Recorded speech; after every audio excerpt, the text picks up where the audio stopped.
Bonsoir à tous, on démarre ce journal du Mercato du côté de Paris. Un temps évoqué, la prolongation de Thiago Silva n'aura finalement pas lieu. En effet, le directeur sportif du club, Leonardo, a tranché dans le vif et a annoncé aux défenseurs brésiliens qu'il ne serait pas reconduit la saison prochaine. On passe à notre premier focus du jour sur le Stade Rennais. Les Bretons depuis hier sont directement qualifiés pour la phase de poule de la Ligue des Champions la saison prochaine. Du coup, Rennes dispose d'une jolie enveloppe d'environ 30 millions d'euros, mais également d'une attractivité plus importante avec l'assurance de jouer la C1.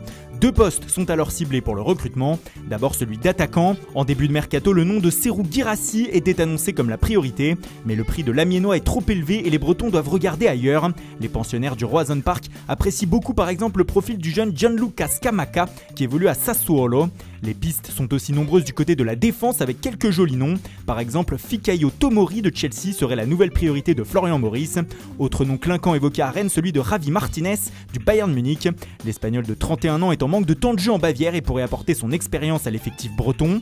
Le jeune Jean-Claire Todibo est lui aussi ciblé par le board des Rouges et Noirs, comme nous vous le révélions il y a quelques jours. Enfin, Rennes se rapproche de Naïef Aguerd. Le défenseur de Dijon est tombé d'accord avec le 3e de Ligue 1. Le transfert devrait avoisiner les 4 millions d'euros. Au milieu de terrain, le nom de William Carvalho a aussi été cité.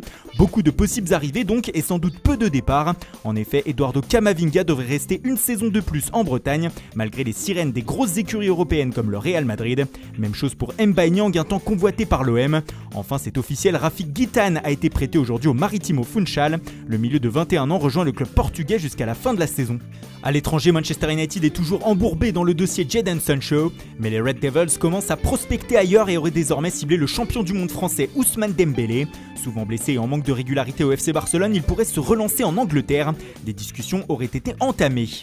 La Juventus de son côté s'agite en coulisses. Avec l'arrivée d'Andrea Pirlo sur le banc, plusieurs joueurs se voient montrer la porte de sortie. D'ailleurs, c'est officiel, le français Blaise Matuidi a été libéré aujourd'hui par le club turinois. Il est désormais libre. Il devrait s'engager avec l'Inter Miami. Il pourrait être suivi par Aaron Ramsey qui se serait vu indiquer que Pirlo ne comptait pas sur lui non plus cette saison. Mais au-delà du sportif, les complications économiques pourraient aussi amener la vieille dame à sacrifier Paulo Dybala. Une vente pourrait permettre à la vieille dame de récolter entre 90 et 100 millions d'euros. Ce qui serait un coup de tonnerre du côté de Turin.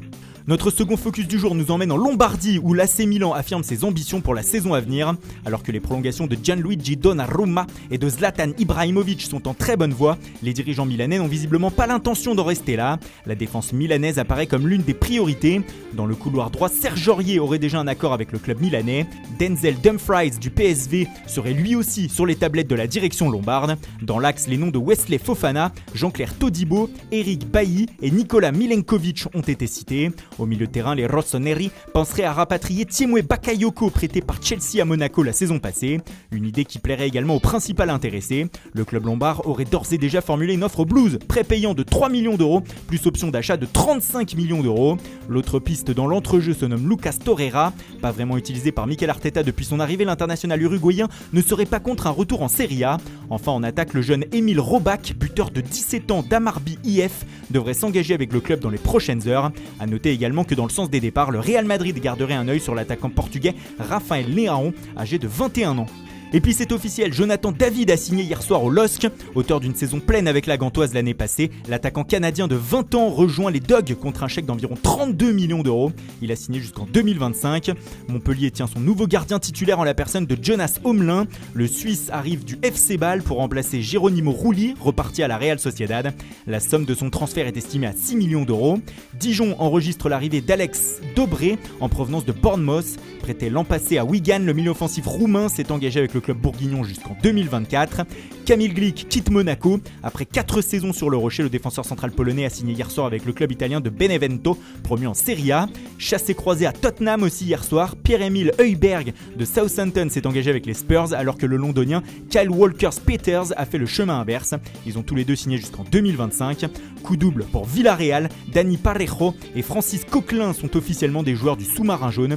Les désormais ex-Valencians se sont engagés jusqu'en 2024 avec le récent 5e du dernier exercice en Liga.